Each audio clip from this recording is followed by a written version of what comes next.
Hey gang, I thought we'd first start off by saying our name, maybe our pronoun, and who we're here representing. What do you think? Sounds good. Sound good? So my name's Rob Smith. I'm the CEO and founder of the Phluid Project. My pronouns are he, him, human, I like to say, because we're all human. And yeah, I'm happy to be here. My name is Mila Jam. I'm the only one.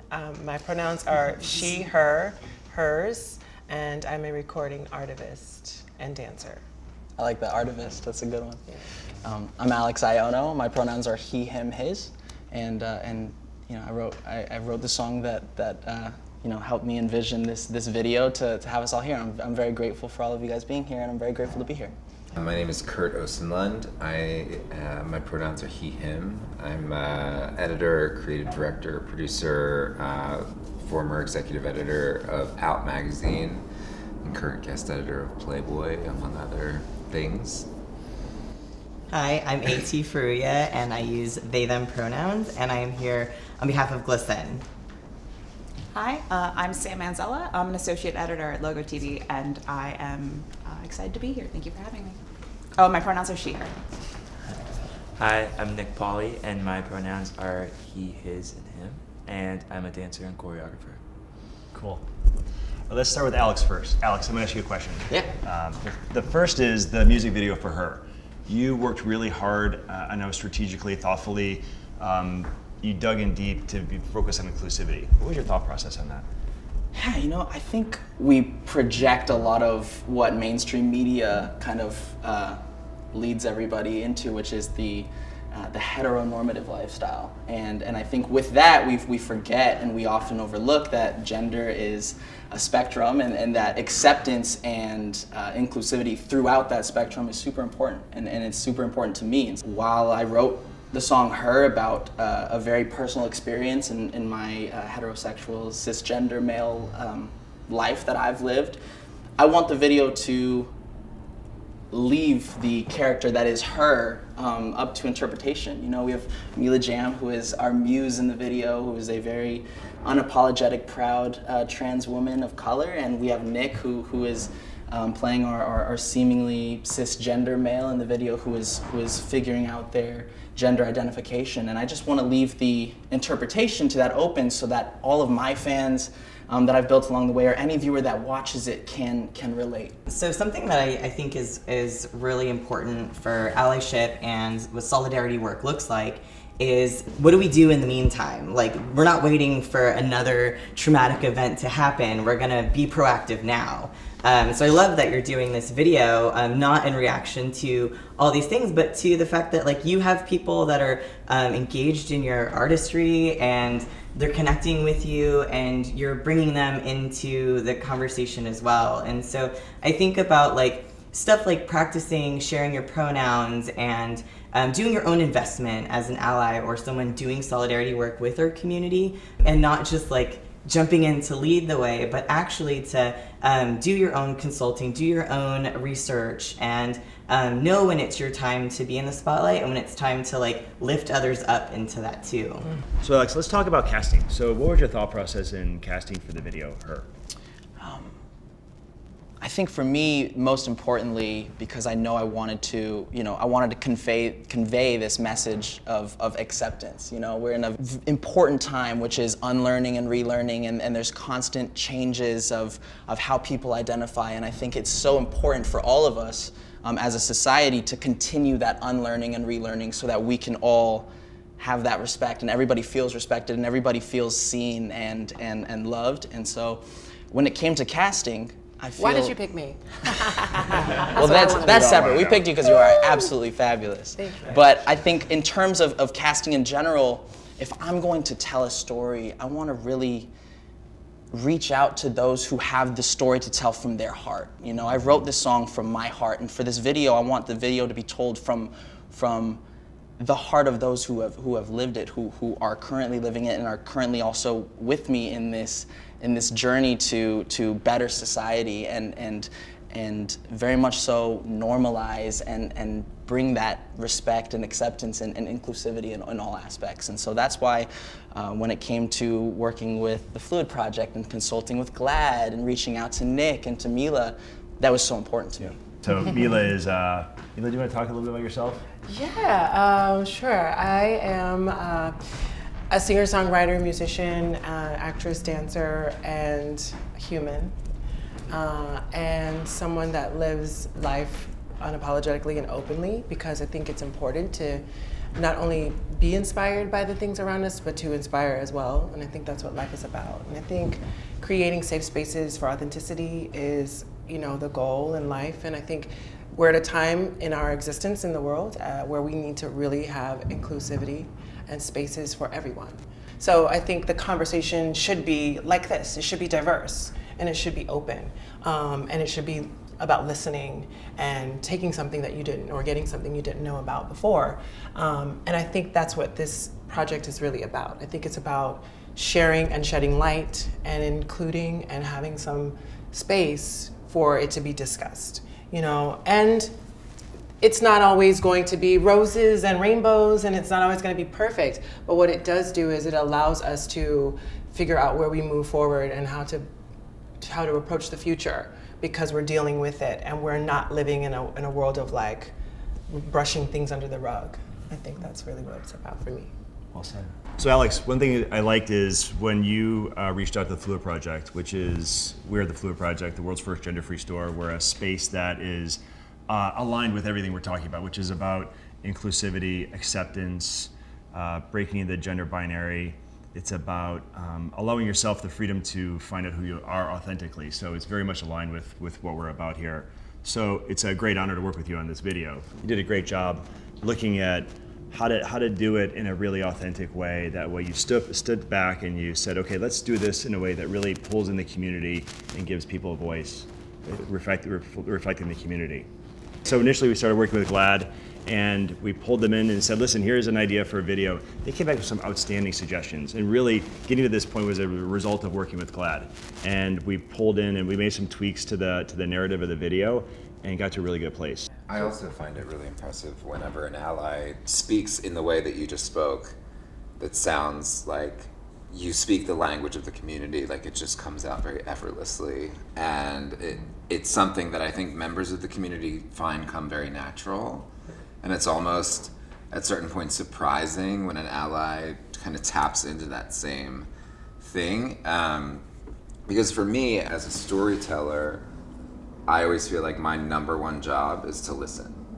Because I may be part of the community, but I'm a cisgender gay male. There are many other intersectional experiences within this community that are not mine. Yeah, it's intersectional. So that's the biggest lesson that I've learned as a storyteller, no matter the medium, is to listen. And then to just, through the act of empathy, like take your experience and then take my ability to tell stories and hopefully distill that and then transmit that to the public and paint an accurate portrait of you through our shared humanity. Yeah, absolutely. No, I think, Alex, what really impressed me was that you took the onus off of like LGBTQ people to educate you. You were proactive in seeking out consultation and making this like video and this project shine. So as an LGBTQ person, that matters a lot, is to see allies kind of take the initiative and go get that information. This story that we're telling is not my story to tell. Therefore, that's why it's so important to me, the casting. It's so important to me who I bring on board and who I consult with, so that the lens that people want to be seen through, they're seen through that.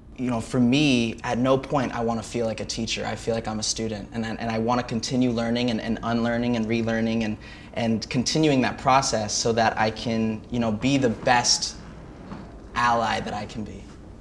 That's great. We need that. And I think that it's important to have the simplicity of showing up. It's really just about showing up and being present, and not doing it when there's an emergency or not doing it when it's convenient. But speaking from experience with friends who are, not in the community, and even friends who are in the community, in the queer community, who don't know that they can even show up for other parts of our community by just being available, or like what you're saying is, who you are and where you fit within that. Because it's also a lesson for all of us. Even though we're speaking on it and experiencing it, doesn't mean we all have the answers all the time, but it's just coming together and knowing that that's what being an ally is wanting to know and asking questions and showing up. I think that's a good point, Mila, about even in our community, which is the LGBTQIA community, it's still fractioned and it's still fragmented, and it's people work in isolation and think that their challenges are only their own challenges and don't relate to other people's challenges. I think one of the things that's, especially when we talk to gender nonconforming young people, is identifying pronouns and understanding the language and leading with your pronouns so that it's not awkward for someone to say their pronoun. So as you introduce yourself, just get in the natural habit of saying what's your name and what's your pronoun, and let the other person answer back, because you can't make assumptions just looking at somebody assuming what their pronoun would be. Yeah, it's also really awkward when you kind of only ask the person you think might be trans what their pronouns are. Because then I'm like, oh, I definitely was just called You're out. just- Yeah. Way to isolate. Way to isolate. Yeah. But I also think this opens up a conversation for people who have been raised and reared in their pronoun. They don't even look at it the same way. They don't look at it as like, if they are cisgender, they don't even think to go like, oh, my pronouns are her and hers. Yeah. That's a given. Sometimes when things are a given, we don't examine them. We don't go and do the work and figure out like, why is that the given? Yeah. Like, so for me as a trans woman trans woman of color, my experience has been like, the work is years of learning why. Like, why do I have this and feel this and understand this? And then when I can accept that, I can share that with people. But you got to incubate a little bit and you got to figure it out. And then I think people who are cis sometimes don't even do that. So like, you can do that, and you can be able to, like, I understand now, like, why I'm he and I'm him, and I know how I feel about that. Those are asking yourself those questions, and that even brings our conversation as different sides, it brings us closer. You know what I'm saying? I think there's even tapping into, there's identity, there's gender identity, then there's gender expression, there's gender love. And sexuality, there's all so many different things. We're talking about how, young people are identifying with the terminology pansexual, which is a love of all humans. Not limiting yourself, and what used to be called bisexual, and I think it's still used, but pansexual is, you mentioned, is used more often, and it's just a changing society. Yeah, I work with youth. So GLSEN's an organization that supports LGBTQ young people, K through 12 schools and educators. And we have like the longest and first of its kind national school climate survey, where we send out this survey to students, and we're finding that a larger number of young people are identifying as pansexual, as non-binary, as trans. And so then how are we creating these resources to make sure that as they come out or as they navigate their identity, they're doing it in safety and they're doing it with the resources that they need to be who they are and to thrive? Yep, that's wonderful. Great work you're doing. Really appreciate it. Quickly, I just want to say this too. I love that because it just gives healthy exploration. Yeah. Like Yeah. what we need and what we need to see more of is like the exploration is important, and it's almost necessary to sort of to figure out who you are, and like coming off of the last 50 years, 100 years of how we have been conditioned to feel about gender and sexuality. It's now we'll see with younger generations, when it's really not about a choice, it's just about being and existing. Yeah. What does the world look like when we can just be and we can just exist? And then we don't have to say our pronouns. Yes. And we don't have to do this and say this, Yeah. I'm into this or I'm into that or whatever. And that we can if we want to volunteer it. It's a different landscape. We talked a little bit about that. But yeah, I think that's the goal. I think that's where we should be going. I think that idea of exploration is super liberating for young adults. And when I was a young adult, just a young kid, I identified as straight. And when I got older, I then identified as gay. And it didn't really sit right with me. I didn't feel 100% straight. I didn't feel 100% gay. I still liked women. I still liked men. But I felt this pressure to choose one. And as I've gotten older, and actually very recently, I've been identifying myself as pansexual. And it feels a lot better. And I think it just, goes back to the point that, there isn't, white or black, boy, girl, man, woman, gay, straight. I think there are so many things that have a spectrum. It's not black and white, yeah. Exactly. And I think, it's, if we all think about life in that way, I think, whatever the topic may be, it allows us to open our eyes in so many ways, and it allows us, explore, have a little fun, you don't have to subject yourself to one thing. And so I think this idea of pansexuality is definitely empowering for a lot of people. I love that. You know, the whole idea you mentioned of the binary, the black, white, gay, straight, you know, so limiting. You put yourself in a small little corner and you miss out so much opportunity to experience different things, and we're so much more complicated as humans than But just. can I say something really for quickly sure. to stop you? This is what I see the problem as. It seems that we want to discuss it as like, you know, why would you want to box yourself and why would you want to limit yourself? But in our society, we do that because we find that rewarding, because it serves our parents, it serves our community, it serves the people that are raising us. And I've learned that, you know, in order to expand and to grow, it does take work, and it does take some hardship, and it does take some things to not go right so that you can get to the right or whatever. But, you know, this idea of like, don't live outside of your box or don't live outside of your comfort zone is bad. We have to change that narrative, because that's how you do get, you know, better at being you. Sure. And you know, I just wanted to great point. point out, Yeah, like, no, it's a great, yeah. it's just like one of those things that gets me really like nervous about, you know, talking about, because that is so important, and we want to be right. And unfortunately, people are rewarded for being in little boxes. Because I deal with this every day with dating, with the men that I'm getting to know, because they are really suffering and they want to be able to be proud about, like, I met this girl, she happens to be trans, or even if they don't date trans women on the regular, it's just they can't share that and they can't be open about that because they're not rewarded for that, and they're not told it's okay. And they're going to be told, like, you should go in a corner and hide, or you should kill them, or whatever. And these are the things that we have to break down. Okay, that's it. Well said. I think labels can be really helpful. They can help foster community, of course, but I think we have to watch out for when labels begin to stifle us and begin to like limit our growth. I think that's where it gets dangerous. And it's kind of a give and take, you know. I had a similar experience where I like used to identify one way, now I identify a different way. And I think like embracing the like natural fluidity of life and identity. That's humanity. It's humanity. There's nuance. Things aren't black and white. Yes, I agree. People would like us to be black and white. They like us to put into boxes, but it doesn't work that way. You can't be your authentic self and just think don't have any opportunity to change, you know, to grow in between the two binaries. Absolutely. I want to know what you think.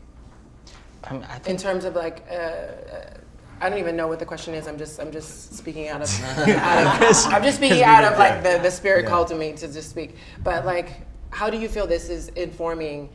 How informing do you feel this is for you or for people that you know that like have not heard of this, you know, have not discussed these kind of topics, or that how do you feel that it will touch people or it will make people feel, you know, that you're doing something like this? for me, I think, you know, I'm here because I have to be loyal to my heart, and I have to be loyal to my gut and what I know is right. And I know that continued acceptance and inclusivity of all people, regardless of your walk of life, regardless of how you identify, regardless of what food you like to eat. I've been doing a lot of research, and fortunately, and if you're watching this, there are so many beautiful and amazing detailed resources. Refinery 29 has a dictionary that can teach you, you know, A to Z, and there's so many articles that I've gotten from friends and family and people that I've worked with from Phluid and Go to the GLAD. Fluid Project resource page. That's Exactly. There's so many resources that you can learn from, and I think in my discussions with Phluid, with GLAD, in my discussions with my friends and my family, and in discussions and listening to you guys talk,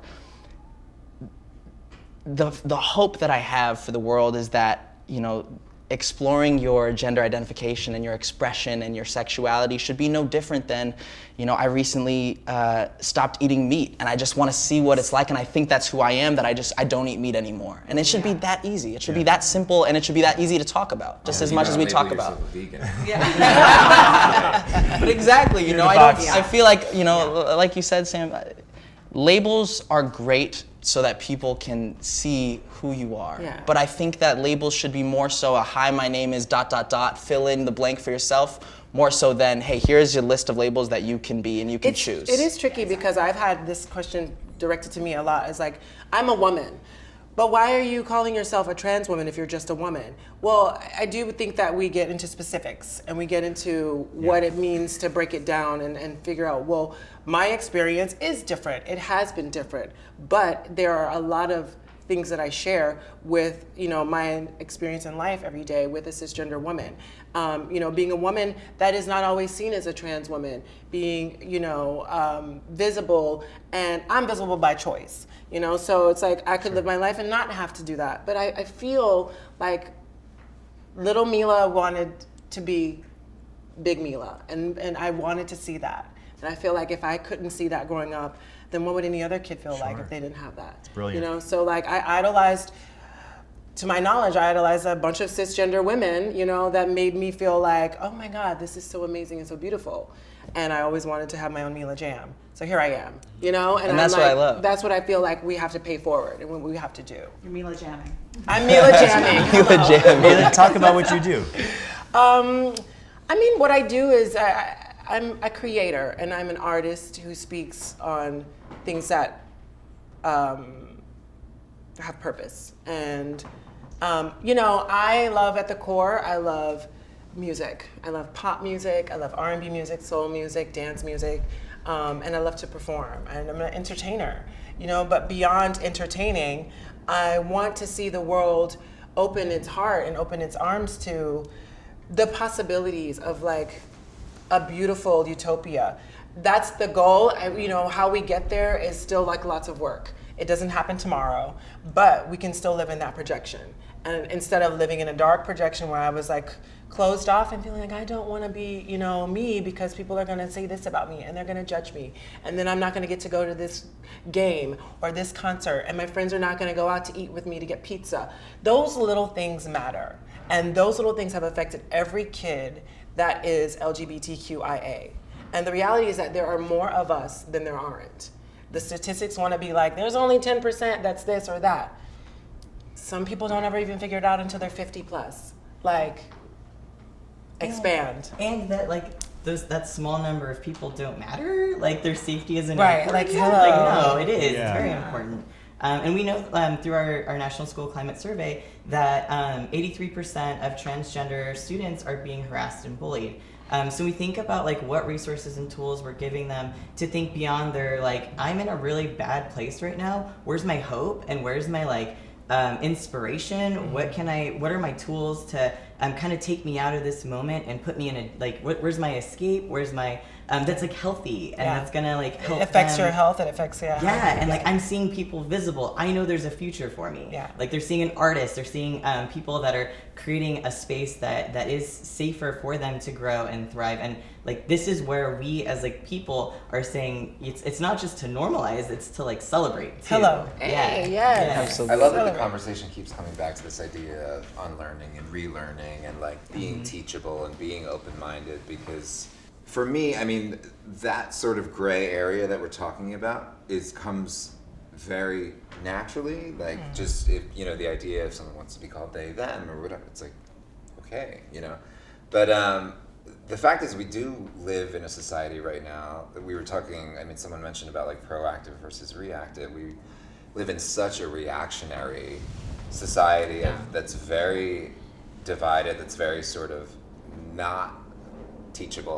Not on this panel, but thinking about how we tell our own stories in ways in which that are not going to promote that division on either side, and remaining more pro-conversation, as opposed to pointing out I'm always sort of questioning my own biases to keep my mind as open as possible. And I think just through the ways in which we tell that story is in a positive light, as opposed to a negative or a maybe rage-inducing or reaction-inducing light. You, for example, take kind of, as we were saying before, taking yourself out of it and casting someone like Mila and just using that visibility because visibility is always the number one tool for awareness and acceptance, or at least the first. Yeah, I agree with that. It's the first. And so then your fans who may or may not be on the same page as everybody here get closer to that page. I also, just to piggyback off of that too, is I feel like what you're doing is great also because people are going to question you. And that part of that questioning is knowing that I'm doing this because I connect with not because of this or that, or I know who I am, or I know where I fit, or where I feel I am, or whatever. But I think people mistake that the what's the word when you're with someone, the proximity.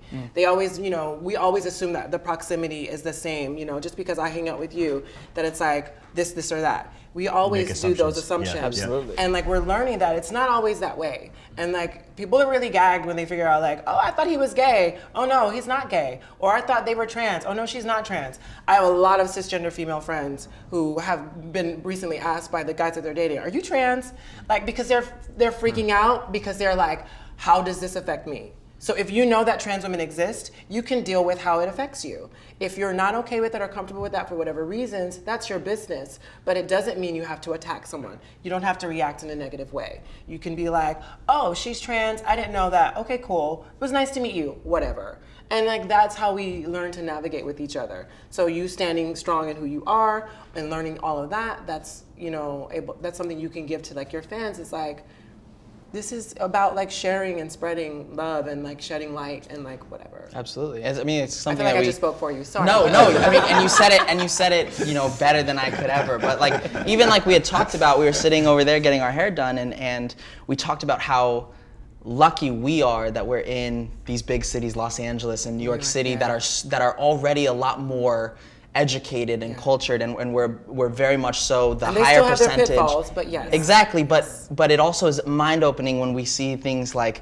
the country of Brunei that is still acting in such antiquated. Exactly, Yeah. it's absolutely unacceptable. I'm mind-boggling. without words to discuss it, and so I think that's. So people don't know they've just made laws where adultery and homosexuality is prisonable or It's punishable by death. death. Yeah, By stoning, stoning. public stoning. yeah, Stoning, public stoning. yeah. And that's why I want to use my platform too, is because as much as I am fortunate to be in Los Angeles, where I am in a place that is of such open-mindedness and or at least a lot more open-mindedness than other places on earth, I also recognize that my fans are all over the world. That they might be living in a country like Brunei, or even a country that is not as severe but still very close-minded, and the open-mindedness is a lot more rare than I think we even understand. And so I want to use my platform not only for all of the reasons that we've discussed, but to also just like you said, open up the concept of acceptance with me. That if nowhere else in the world, if your country doesn't accept you, if your school, if you're being bullied at school, that here is a haven. And that's what I love about the Phluid Project. That with the Phluid Project, you celebrate differences while also recognizing and cherishing what makes us all the same, that we're all human, And so I think if I can make my brand as Alex Aiono an open place. It does not matter where you come from. It does not matter how you identify gender. It doesn't matter how you express yourself, how you choose to love. You are welcome here and you're accepted here. That's beautiful. Thank you for bringing up Brunei. I think it's important to talk about, especially from a queer media perspective, like the ways in which we talk about LGBTQ identities and like when are we talking about these things, right? Is it only in reaction to horrific news events? Or are we talking about the LGBTQ community in a celebratory way? Are we celebrating successes and visibility and fantastic artists? I think we have to pursue a balance of both. As someone who writes news every day, it can be really like emotionally devastating to write about your community in a way that you're seeing people suffering and hurting and being bullied. So for me, at least, I try to find a balance between what is celebratory, what is amazing, who are people that are doing great things for this community, and also being honest about the brutality that still exists, and it's not just abroad. There's things happening here. I love it. Yeah. Oh no, you go ahead, please. No, I love that you brought that up, because as someone who's in queer media, has been in queer media, a lot of things that I do see, because what I really believe in storytelling is, like you said, lifting people up, like telling the stories of artists and different people who are doing amazing things in our community and making that visible to people so that they can better relate to that experience. Because the fact is, like I was saying before about the division that we have in our country right now, there is a lot of anger out there, and there is a lot of reactionary, and there is a lot in queer media. There is a lot of villainizing. There is a lot of like, this person's a racist, this person's a homophobe, this is what you should be pissed off about today. And sometimes it's like, it's too much noise, and it's kind of, it's separatist in a way, and it's going to make the people that don't understand us and don't like us just not understand us and not like us even more. It's more about like, okay, how are you going to actually get these people to listen and to reach those people? And in my experience, it's been more celebratory things where it's more like, look at this human and the stuff that they're doing. Like, look at this music video with this amazing person in it. Like, dance to it, do this, like learn this, etc. Instead of be pissed off about this. I think I hear what's happening. I think also the issue is around accountability. And so if we're doing like call out culture of like you're homophobic or you're racist, it's not just enough to say like you're a bad person, everyone boycott this. It's like we want actual change. Like we want you to be accountable for what you did, acknowledge that it was harmful and bad. How do we get past that? Learn from it and let's move on. Like, what's the next step? Yeah, and really How do we like be proactive. Yeah. It's not us Yeah. versus Yeah. them. It's like us. Like we. Right. Yeah. It's like we have children that are bad. Let me deal with this bad child Yeah. or whatever. We have to come in and figure out how we can work together. Yeah, and moving towards accountability instead of punishment. So I agree with that. That's a great way to That put was it. a great Yeah, as an excellent, addendum, yeah. I don't want to. Obviously, when terrible things are happening, they should be reported on and should be, but in a way that is more educating than, and creating that kind of accountability as opposed to punishment. Yeah, you're out. Is it Or punishment? alienating Yeah, like you're people. like cancel Yeah. culture, like that, for Cancel example. culture. Like It's strong. instead of very cancel strong. culture, have it more be like pro conversation culture. Opening a Because I feel dialogue. like opening a dialogue, like Conversation culture. I And like so- it. Conversation We're culture. starting it right here. Conversation The culture. thing that kept coming up here was teachability. Like, teachability is a lifelong process, and it shouldn't stop just because everyone's angry. We're all learning and unlearning and relearning, and that's okay. And we should celebrate that. We should be excited about that. I mean, we're all growing. We're all exciting. humans. Yeah. I didn't come out as transgender, and then like my brain was like, "Pfft, like I know all the trans yeah. things. Right expert now. Yeah, exactly. Okay, Yeah. I get it. Yeah. And it's interesting too with people that you were talking. You were saying something earlier that sparked how just different conversations that I have, whether it's with my mother, who's relatively liberal and progressive, and just Yeah. like some of the questions that come out of her mouth, you're just like, no. I find all the time at Fluid, people come in, they want to learn. They want to know about pronouns. They want to learn. We teach classes with the gender unicorn and all the different ways of expression and love and identity. And people just they literally they want to learn. They want to know what the answers are because they're tired of their kid shaming them because their kid's like, Mom, you don't know the pronouns. And it's a language has been created which wasn't created before. it Young wasn't there people before. young people created that. We had a very linear idea of what gender was, and it was a linear. Now it's like got more dimensions. And I have to say, like this young generation, that they created this language. They created these dimensions and new words. Like when I was a kid, it was you were gay. Like that was it. I get it. It wasn't about who you're Yeah. going to sleep with. It was about an identity that Straight you or were gay. straight or gay. Right? Yeah. At 7 years old, you were thrown that name, and that was it. That's who you were. And now young people have different words. Now we all can adopt these language too. So now we can look and say, where do I fit in the spectrum? I've lived 50 years being this way, but now I've got a new language to identify who I am and what I'm about. So it's very exciting. And just even recognizing that you can question those things. I mean, for so many people, I think it's like you don't even think to question your gender, to explore with your identity and your presentation. And it's Those not things- new. It's not new, no. No. I've been researching like transness in Greek mythology. Yeah. It's not new. So indigenous people had two spirits, which was the third gender, and that was where you had equal amounts of male and female energy, and they often became the shamans of their tribe. They were the most revered and powerful. So it was really interesting that long before colonization of this country, like things like primal nations had power in the balance. Yeah. Let's try to help your audience out, and let's just say they have questions, they want to know where to go, what to do. What are some things that they can do? Let's throw out GLAD and some other options. Yeah, and GLSEN again is for young folks that are looking for support in their schools, for educators, for parents. Like, how do we navigate supporting our young people in their daily environment? So we have staff that are constantly supporting and answering emails and calls, and we have chapters all across the country that are there to do trainings for folks that are working with young people. Our website has a ton of information as well. What's the website? Can you spell it? Yeah, GLSEN spell it. is GLSEN.org. Cool. Yeah. Where else do people want to send young people to for questions or opportunities to? In terms of like language and media, GLAD has excellent like media guides for people who might not be familiar with the intricacies of the Can you spell that? community. GLAD, sure. So GLAAD.org. GLAD. Perfect. Thank you. Yeah. Great. Mine's a New York City-based one, but I mean, I hope that more and more and more communities around the country have a resource as incredible as the LGBT Center in New York.